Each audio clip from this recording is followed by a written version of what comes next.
Welcome and thank you for joining us for this main stage presentation on day 4 of Rise Up Philly. Coming up, we are joined by Monique Nesmith-Joyner, the Procurement Commissioner for the City of Philadelphia. Please enjoy this presentation.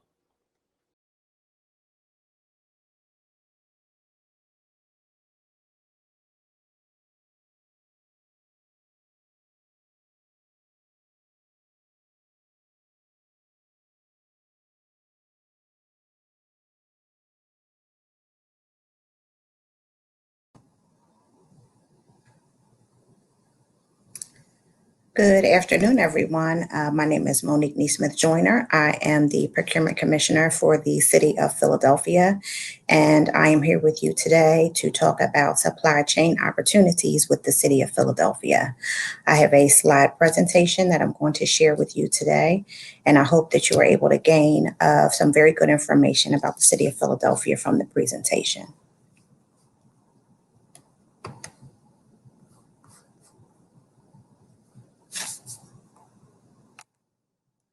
Okay. The City of Philadelphia is governed by the Philadelphia Home Rule Charter as well as the Philadelphia Code. These rules, the code and the Home Rule Charter, both dictate contracting regulations as approved by City Council, and they are law and regulate the way that we do contracting in the city. The Home Rule Charter, specifically Section 8200 of the Home Rule Charter, oversees and dictates how we process contracting for service supplies and equipment, which is SS&E, as well as public works, which are public construction projects, and our concessions programs. Bulleted here are some of the regulations that are included in the Home Rule Charter: the way that we advertise a bid, our competitive and non-competitive bid processes, our public bid openings for our bids, and as well as our RFPs. We are bound to award to the lowest responsive and responsible bidder. We have formal bidding thresholds for all city contracts, which I will review. There are bonding requirements, payments and performance bonding requirements in some instances. We also are allowed to engage in cooperative purchasing agreements. And then there are certain levels of approval from the law department, the procurement commissioner, and our finance director. For the Philadelphia Code, that is the regulation that oversees our professional services and best value, which are the city's non-competitively bid contracting mechanisms, meaning that we are not bound to selecting the lowest responsive and responsible bidder for these contract types. Again, bulleted here are some of the regulations around our advertising requirements, our award announcements, the basis for selecting and choosing a contractor. We must be transparent in those requirements and criteria. There are disclosure submission requirements for our RFPs, eligibility thresholds. We have to establish specific exceptions at some point for some of our RFPs, and again, the approval processes that we're bound to. There are various types of procurements for the City of Philadelphia. Just a few seconds ago, I alluded to service supply and equipment, which is under procurement specifically. And those items could include food services, some facilities maintenance, vehicle purchases, parts and repairs for those vehicles, and items of that nature.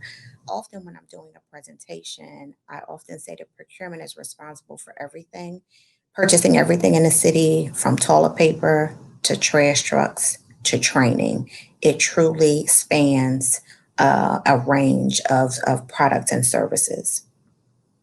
For our public works, again, those are public construction projects that can include paving, any kind of paving and grounds work, demolition for city property, general contracting, plumbing, sewer work, streets, projects, and the like. Our concessions are vending machines, food trucks, bike shares, the music festivals that we have at the Dell, music festivals that we also have on the Parkway are all let through our concessions agreements. And for our professional services, it is exactly as it sounds, professional legal services, any kind of consulting and training. We also utilize professional services contracts for implementation of maybe a new software that the city may have purchased. So next, I'll walk through some of the requirements for each contract type. For service supply and equipment, there are 3 different purchasing categories. For any contracts that are going to be less than $34,000, there is an informal bid and what the city calls a micro purchase process. This is informal in that departments are able to solicit vendors independently through email. It could also be, via phone. It's a very informal process for this low dollar threshold. And then they would engage in a micro purchase through one of our e-procurement systems. For contracts that are 34 to 100,000, that also is informal. There are more requirements, but it is still informal. And that is called our small order purchase process. These have to be publicly advertised on one of the city's e-procurement sites. And there are requirements that I will explain in addition a little bit later in the presentation. Now, for those contracts that are over $100,000, there's a formal competitive bid process for service supplies and equipment. And what is meant by competitive bidding, is we advertise the opportunity. Vendors are able to submit their quotes by item for the opportunities. And our quotes are evaluated and our contracts are awarded to the lowest responsive and responsible bidder. Most of our contract terms are 12 months. And if your contract is renewable, there typically are 3 one-year renewal terms for each contract. Now, for our public works and construction contracts, these also are competitively bid and publicly advertised. The public advertisement can include engineering plans and project manuals.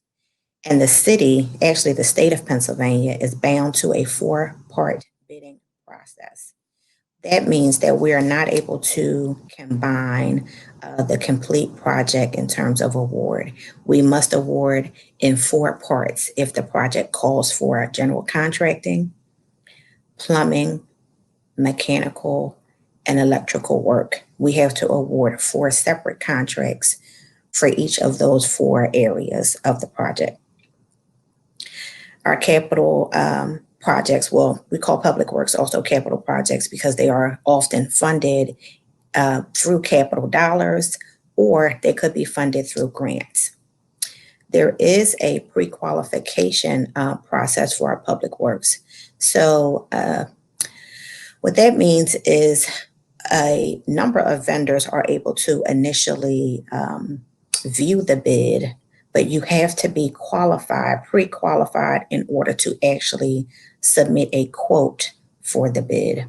So that pre-qualification, there is a lengthy questionnaire that is included with each bid by which the potential vendor would complete the questionnaire, attend a pre-bid meeting, ask any relevant questions, and then submit the responses to the questionnaire. And then our evaluation team will go back and there's a determination of bidders that would be approved to move forward to bid on a particular project. We develop what is called an approved bidders list. The approved bidders list, is publicly posted for all of our public works construction projects. And then when we reissue the full bid, and only those who are on that approved bidders list are able to apply for that opportunity.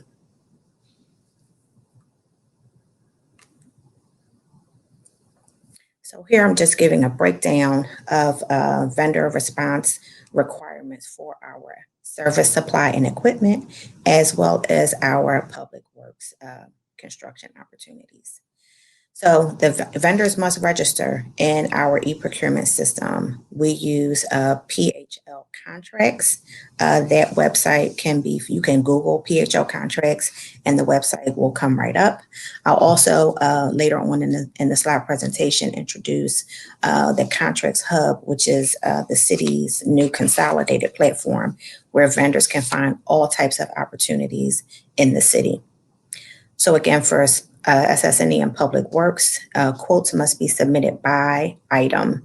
There is an items tab that includes specifications per item, and all of the vendor quotes, should delineate your quote should be delineated by item. So if we're looking for 15 different items, you can certainly, if you can fulfill 10 of those items, then you can submit a quote just for 10. If you can provide all 15 and meet the specs for all 15, then by all means, you are able to submit a quote for all 15. We are able to award, even in a service supply and equipment contract, to multiple vendors, and it is still based on the lowest price. So again, if you can fulfill 10 out of 15 and you have the lowest price for those 10, then we would award to, vendor A for the 10. And then if someone else bid with the lowest price for the remaining 5, we will be able to split, the award and award the lowest price vendor for those remaining 5. We have minority, women, and disabled-owned business participation goals on all of our contracts. It can range from best in good faith effort based on availability all the way through 35%. All required documents and fees must be submitted timely. That is part of the vendors. That's part of how we evaluate vendors for their responsiveness. And then there are no exceptions to the city's terms and conditions. Should you take exception to terms and conditions, that could lead us through a lengthy process, which could include potential disqualification in some cases, because the city, of course, is not at liberty, to have to negotiate terms and conditions in all circumstances. I'd also like to add here, specifically regarding SS&E, that we often create programs for some of our frequently purchased items. So, for example, we recently issued and are in the process of awarding a PPE program for personal protective equipment related to the COVID-19 pandemic. In this instance, we, again, received a number of quotes from a number of vendors for this program because, of course, right now it is quite popular and high demand, I should also note. And we will award the program to multiple vendors who are able to meet the needs of the city that were outlined in that bid. So we are in the process, I can publicly say, of awarding 8 vendors for that program. And when we set up a program, our departments are able to solicit all 8 vendors. For example, for the PPE, they can solicit all 8 vendors based on the item that they're seeking, and whichever vendor, provides them with the most advantageous and lowest quote is who they will purchase the items from. But again, you must be pre-qualified for the program, and you must have participated in the bid opportunity when it was open. Also for SS&E, we engage in cooperative agreements. Cooperative agreements are agreements that the City of Philadelphia is able to engage in where other municipalities or government agencies may already have a contract for a particular item, and that we are just what we loosely call piggybacking off of their contract, which means that we have to accept the terms and conditions that are already in place from the other government agency. We roll those over to the city, and we take advantage of the pricing that is agreed to at that often state level, so that we can take advantage of the reduced pricing.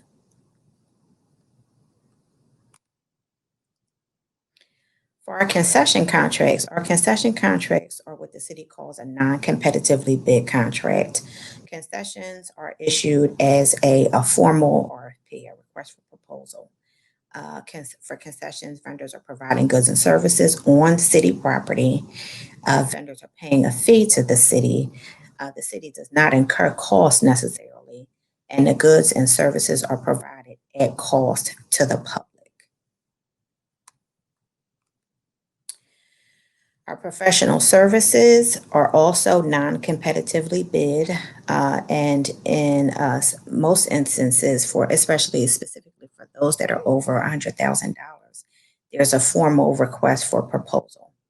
But let me start from the beginning of the slide. For less than $34,000, there is an informal process. Again, it's a micro purchase where departments are able to reach out to and must solicit at least 3 quotes.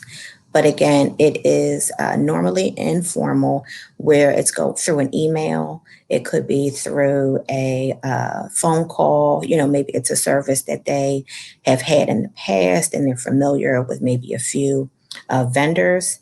Again, this is under $34,000. In cases where they may not be familiar, then they could certainly put it out competitively. For contracts that are $34,000 to $100,000, this is still an informal process, and it must be publicly advertised. Again, for professional services, you are not held to only selecting the lowest bidder. So there's some flexibility there. For professional services contracts over $100,000, there is a formal RFP process that takes place. There, we must publicly advertise for a number of days, and there are disclosure requirements. Professional services contracts and best value contracts, which I'm going to get into next, require you to disclose any political contributions that you've made to any campaigns, for any elected officials, for any PACs or other political parties.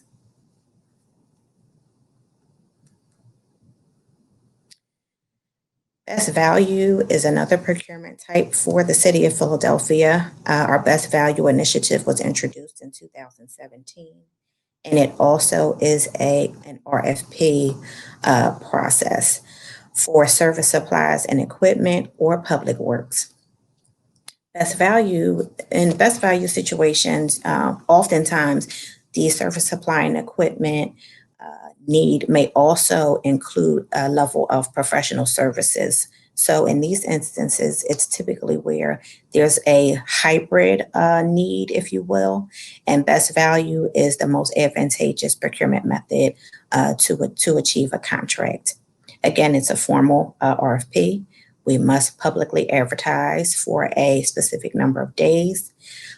For the city, in order to be approved to utilize best value, departments must complete a justification, which is approved by myself in the procurement department. There is intensive document development for the scope of service and or scope of work, if you will, which clearly details what the city is looking for, what the specifications are, what our standards are regarding the service, supply, equipment, professional service or public works that we are looking to enter in a contract for. The evaluation criteria is clearly outlined. We also have a evaluation committee that is established, and approved. And there is a full-on scoring rubric and multiple meetings and opportunity in some cases for demonstrations to the evaluation committee.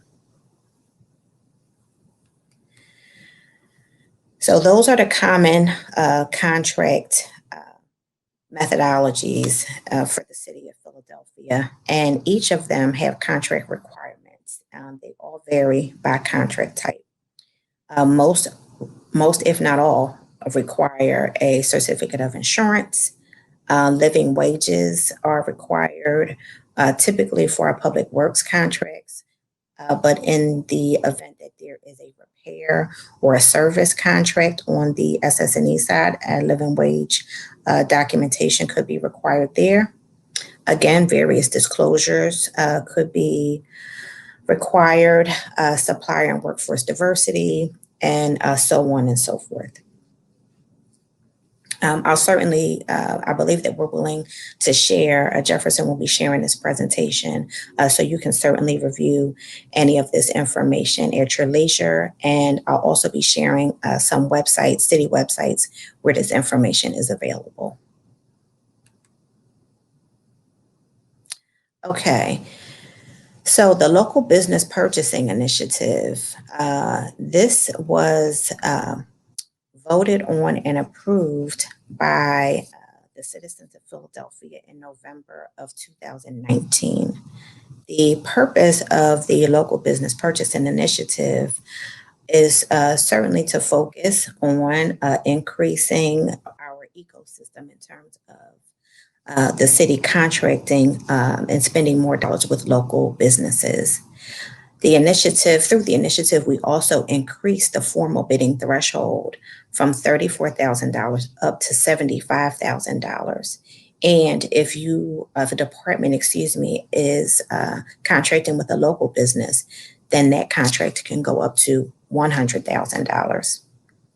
So this is a very good benefit for small businesses and local businesses. Also for those who may have never done business with the city, we've reduced the amount of paperwork, and we also reduced the number of days that it takes to bring a contract to conformance by making the dollar threshold for informal bids higher. It is definitely more advantageous for departments as well as businesses.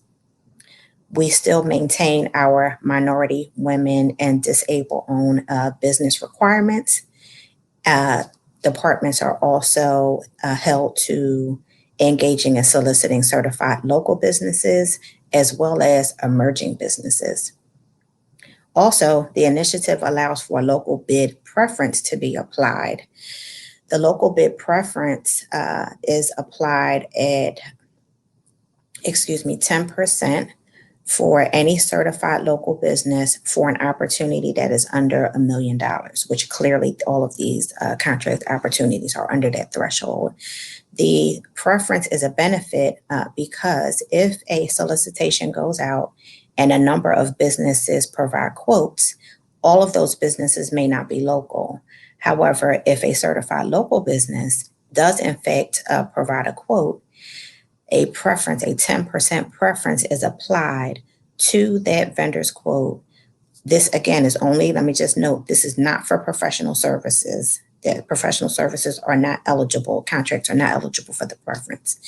But the preference is applied for surface supply and equipment as well as public works contracts, such that your quote is reduced by a particular percentage to allow you to the potential of being the lowest bidder.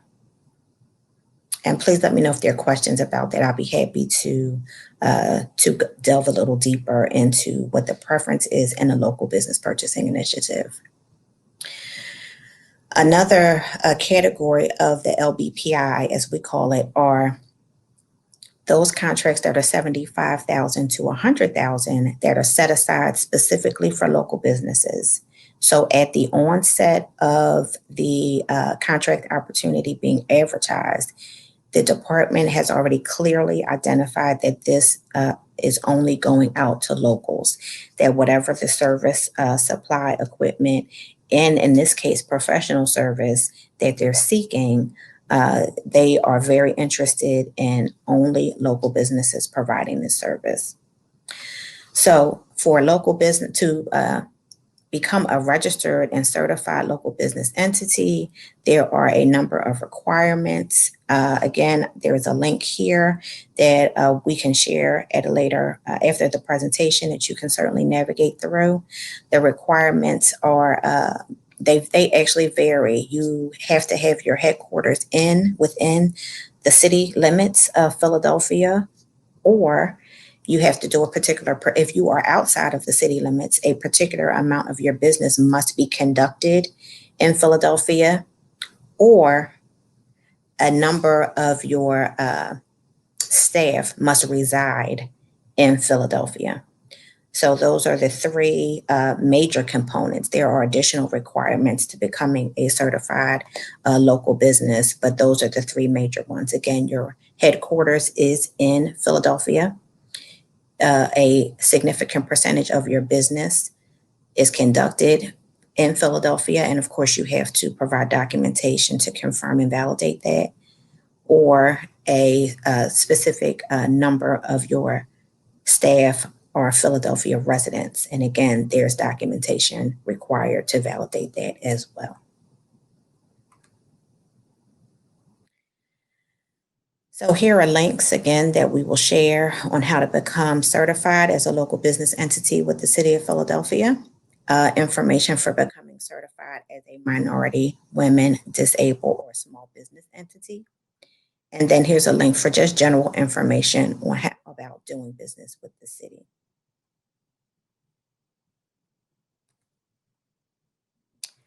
Now I'd like to talk about the city recently, just in, I believe, July of this year, we consolidated our contract search.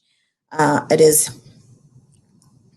is typical that large entities have more than one contracting platform.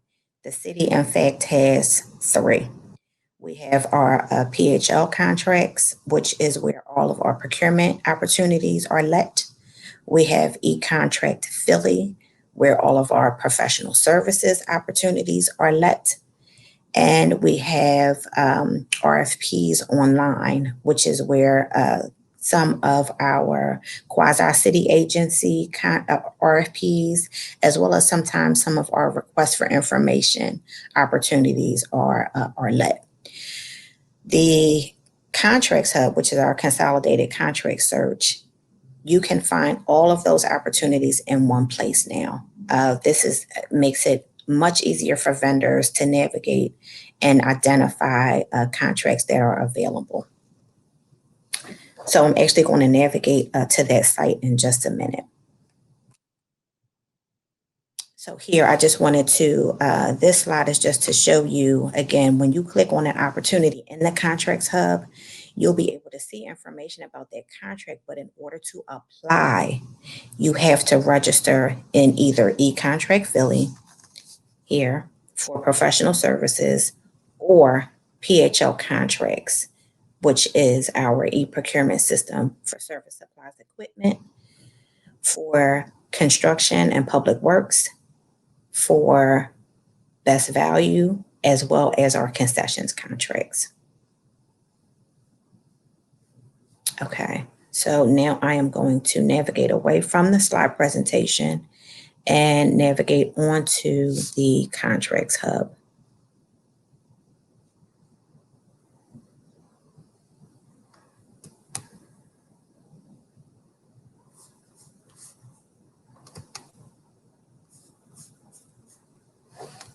Okay, let me just ensure that you all can see. Okay.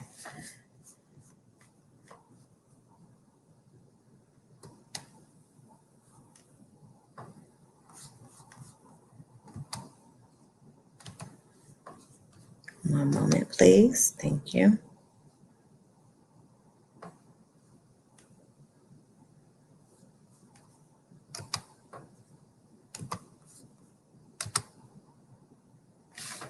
Okay. Okay, can everyone see this? Okay, great. So here, contracts.phila.gov is the city's Contracts Hub. Again, this is our consolidated search site.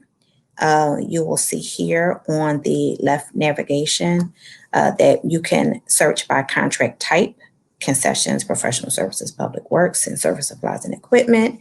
You also are able to filter by dollar value if that is of interest to you, or solicitation type. So if you're interested in an invitation to bid, those are the competitively bid contract opportunities. Or if you're interested in RFPs, then you can again navigate in a number of ways.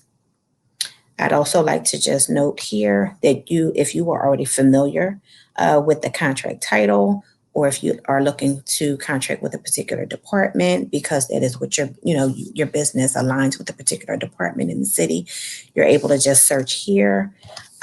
For example, I can put the water department, and it will bring up opportunities that are, oh, it should have brought up opportunities that are specific to the water department. But anyway, it does work. I have used it in the past, and you are able to navigate here. Let me just take this out so you can see. There you go. By contract title, keyword, department, or NIGP code. The NIGP code is when you register in our e-procurement system, you will align your business with a particular commodity code, or NIGP code is what the city utilizes to identify. Let me also add, before I go through the Contracts Hub, that when you register fully in our PHO contract system and you align your business with an NIGP code, you will then receive alerts when the city lets any contracts that are aligned with the commodity. You will receive alerts so that you are aware that a potential contract opportunity that you may be eligible for has been let by the city. All right, so for your own perusal, should you just care to look for contract opportunities on your own, the Contracts Hub, again, is that site. So here you'll see hand sanitizer dispensers. Again, it'll show you the department, when responses are due, when it was posted. And then you'll see here details are in PHO contracts. If we go here, you'll see this is a professional services. So for pro services, it is an RFP, a brief description, the department, and that the details are in e-Contractsfiller. This service here does allow you, for example, here, I will click on it. And this leads you into e-Contractsfiller, where you're able, again, to see information regarding the opportunity, but you have to register in the system in order to submit and respond to the opportunity. I'll go back and show you that the same is true for opportunities that are being let through our PHO contracts here. Okay, so hand tools, for example. Okay. Hand tools open in our PHO contract system, which you see it looks a little bit different, and then it's identified here at the top left. And if we navigate through, there's, again, some of the repeating information. This was led by L&I, License and Inspection. And you'll see the items actually delineated here that we're looking for, listed by item number. There are 7 items, and there are 2 pages of items for you to review. So again, you get all the information that you're looking for about an opportunity through the Contracts Hub, but you have to register and submit your quote through the particular site that the opportunity is being led through. Okay, so at this time, I will take any questions that you may have. I hope that this was helpful. Okay, let me read through the chat. Okay, I see here. Does the city contract for cleaning services? Yes, absolutely. The city, we actually, I believe, just let a contract most recently for cleaning services. That is a contract that is let every 4 years. It is a 1 year with a 3 year renewal contract. So yes, we do have cleaning contracts. Actually, we have a number of cleaning contracts by site. Some of them are multi awards, meaning multiple sites are awarded. But yes, and that opportunity, you could have found that opportunity on the Contracts Hub site. Who do you contact if you're having difficulty navigating the resources? Each of the resources actually have, I should have showed you that on the Contracts Hub at the bottom on the left. There is a link that I believe it says if you're having difficulty finding what you need, you can send information, and we have some emails like PHL questions, phlcontracts.com, or phlcontracts@phila.gov, pardon me, is for procurement. The professional services also has a site, but you can find all of that information on that left link on the Contracts Hub. Okay. Do our concessions contracts also include food cart? Yes, they do. We have concession contracts that we let for the airport. We had a concessions contract for the Dell Music Center. We have concession contracts actually for Love Park, for a variety of events that the city puts on. Yes, we do have food cart, concession contracts that we often put out. Where's the best place for a food vendor? Again, if you're a food vendor, we typically, I don't know if you are indicating catering, but we do have catering contracts from time to time. We do have a list of vendors that are approved for catering. Again, if you register in PHL contracts and list yourself with the appropriate NIGP code, then when departments are looking for food caterers, you can be identified easily in our system. And that would be the best opportunity for you to engage in food contracting with the city on the catering side. Most recently, we let a few emergency contracts out. For example, when we experienced our civil unrest in May, as well as I think it was in also September, we let a contract for emergency food catering.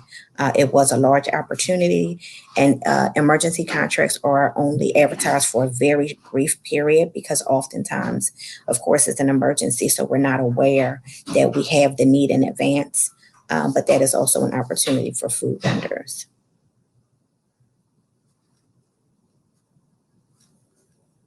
Okay, let me see.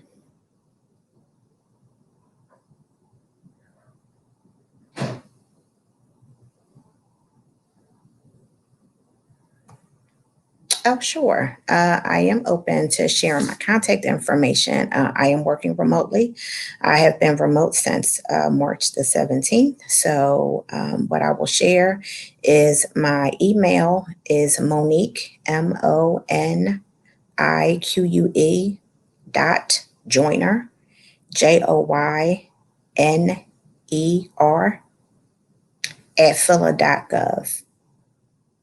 Or as I see my name is there, you can, if you also email Monique.Nesmith-Joyner, I'll receive that as well, both @phila.gov. That is the best way to contact me nowadays. My office is located in the Municipal Services Building. We do periodically have staff going down to collect any mail or any other information that vendors are providing. But again, if you have any information that you'd like to submit, you can always submit that information via email to procurementinfo filler.gov. That is a general email that some of our customer service staff monitor. And that is a good way also for you to get information to us. Okay. All right. Well, thank you so much for registering for this session. Thank you for listening in. And thank you so much to Rise Up Philly for having me. And everyone, please enjoy the rest of the event and have a most enjoyable weekend. Thank you.